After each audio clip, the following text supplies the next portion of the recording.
¿Qué tal amigos? Muy buenas tardes, tal vez muy buenos días o muy buenas noches a la hora que me escuchan. Espero que se encuentren bien y como había mencionado en el anterior video respecto a los problemas que se plantean en el libro de Chapman, por ejemplo, ya he resuelto el problema 4.3, el cual está resuelto, como les menciono, simplemente es para mostrarle las ventajas de utilizar el software de MatCat, ¿no?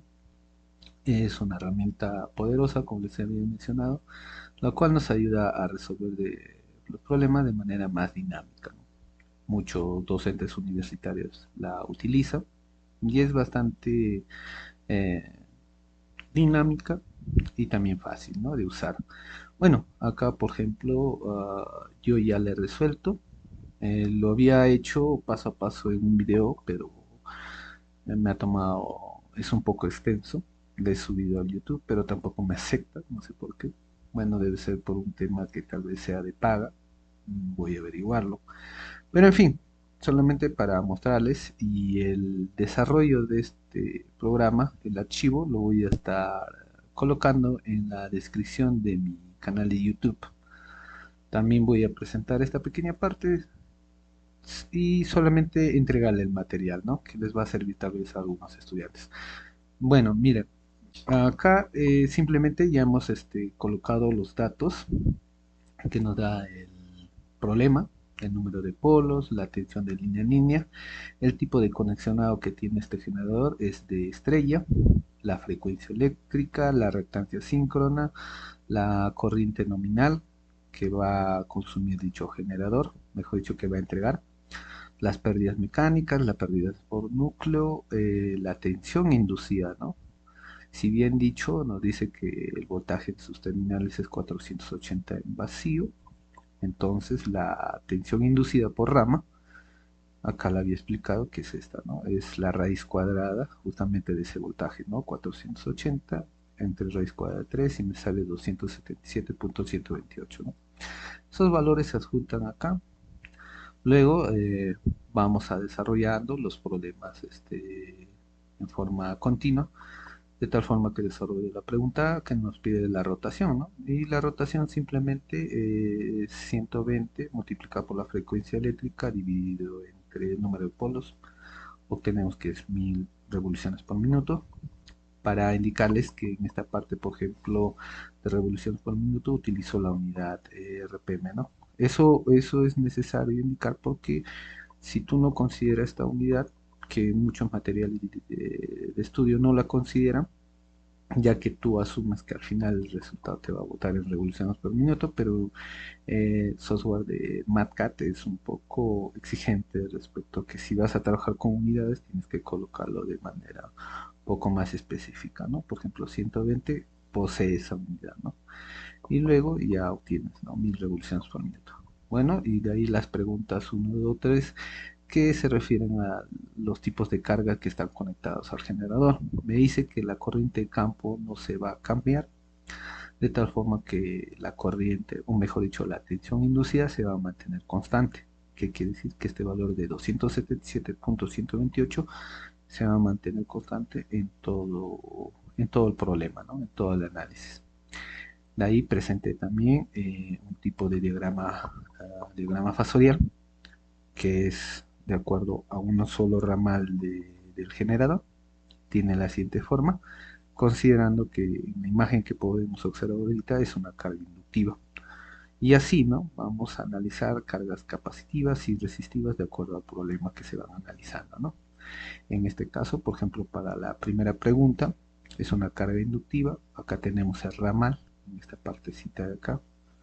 Este es el ramal, que solamente se analiza una sola rama debido a que es una carga que supuestamente está balanceada, ¿no?, supuestamente entre comillas, ¿no?, de tal forma que su circuito equivalente se muestra a continuación y el desarrollo matemático se presenta, ¿no?, se ha ido desarrollando. En este caso hemos analizado por módulos, no por fasores, de tal forma que hemos aplicado, por ejemplo, en esta primera parte el teorema de Pitágoras, sencillo, no hay nada, solamente es recordarse, aplicar la, el lado de los catetos elevado al cuadrado y igualarlo con la la hipotenusa al cuadrado, nada más lo que se ha hecho acá.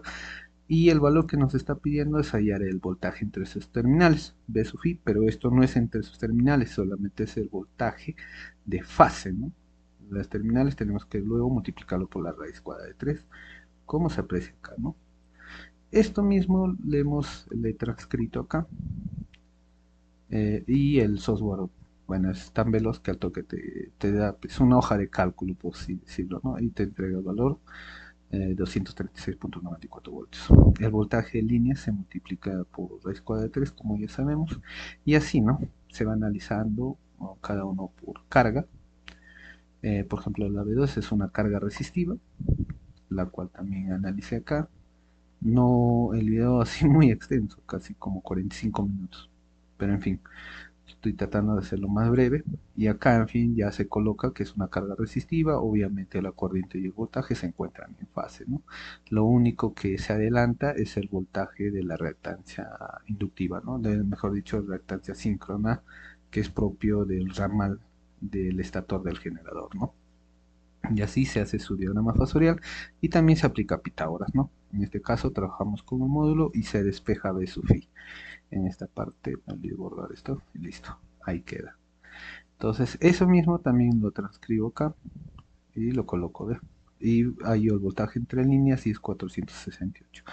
Pueden apreciar que el voltaje de línea, cuando es una carga inductiva, obviamente se reduce el voltaje, ¿no? 410.391 voltios. Cuando es una carga resistiva, a esa misma tensión inducida, no hay mucha variación en la tensión, ¿no? Se supone que es 480 voltios en vacío, pero cae a 468, a diferencia de una carga inductiva. Ahora vayamos acá al detalle de la carga capacitiva, que es parte del problema B3. Y en esta parte también hacemos un pequeño análisis, ¿no? Obviamente en una carga capacitiva lo que sucede es que la corriente se adelanta al voltaje, ¿no? Nos da el factor de potencia en adelanto. Eh, asumimos que el voltaje de fase del generador está en fase. La tensión inducida se mantiene constante y también aplicamos un poquito de análisis del teorema de Pitágoras, ¿no? En este triangulito que se encuentra en esta parte, ¿no? En este triángulo. Acá se puede apreciar la ecuación, simplemente ordenar y despejar, ¿no? Pero en este detalle hay que tener mucho cuidado. Se presentó una ecuación de segundo grado, como podemos apreciar en esta imagen.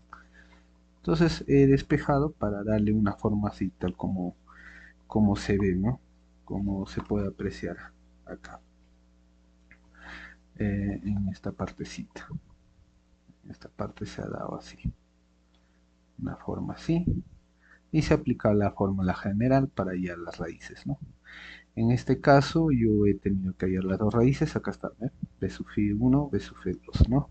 La primera me sale 308.94 voltios, que podría asumirse como la correcta, y en la segunda me sale negativa, la cual asumimos que es la incorrecta, ¿no? Entonces solamente tomamos un valor de ellas, ¿no? 308.94 voltios. Y esa es la que es la real, ¿no?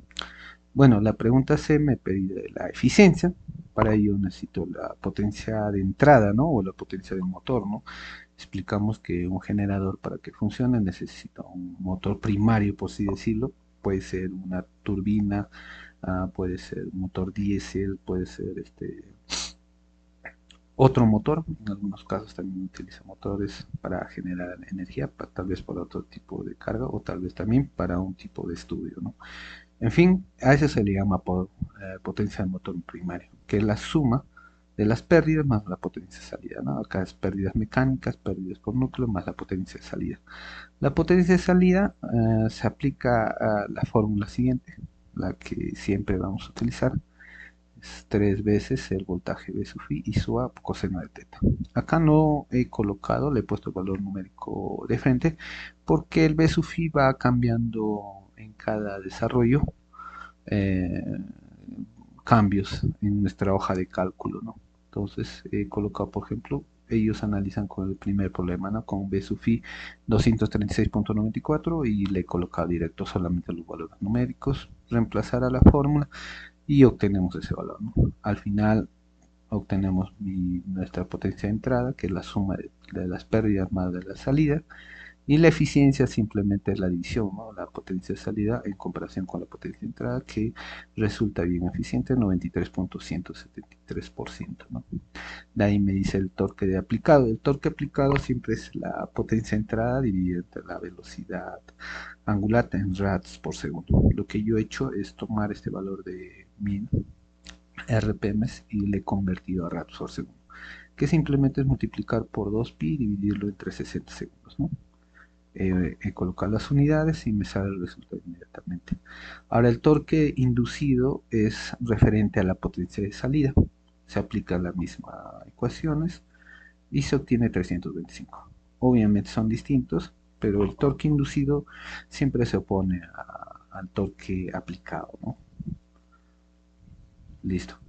Ahora nos pide las regulaciones de voltaje, y las regulaciones de voltaje simplemente, como se ha mencionado, es el voltaje sin carga y a plena carga, ¿no? Dividido con el voltaje a plena carga en los casos que ya se han mostrado, ¿no? En el factor de potencia en adelante, en atraso, el factor de potencia en valor 1 y el factor de potencia en adelanto, ¿no? En ambos se aplica la regulación de voltaje y se obtiene estos valores, ¿no? En la última me sale negativo, obviamente el voltaje que se presenta entre los terminales del generador con una carga capacitiva se eleva, ¿no? Entonces la regulación de voltaje tiene que ser negativa. Quiere decir que nuestra corriente de campo, para poder mantener el voltaje entre sus terminales, tenemos que reducir, ¿no? Lo que es distinto, ¿no? En la carga inductiva. Entonces es lo que hace un operador, ¿no? Controlar y manejar la corriente de campo. Generalmente el único valor que se maneja en un generador eléctrico, porque la velocidad y las tensiones no pueden variar, ya que si hay elevaciones de voltaje, variaciones de voltaje, muchas veces te dañan los equipos y también no va a haber mucha calidad en la entrega, ¿no? Bueno, eso es todo por hoy, estimados amigos, espero que les haya gustado, y el material de este archivo desarrollado lo voy a estar colgando en mi canal de YouTube. Hasta luego y cuídese a la distancia. Bye, bye.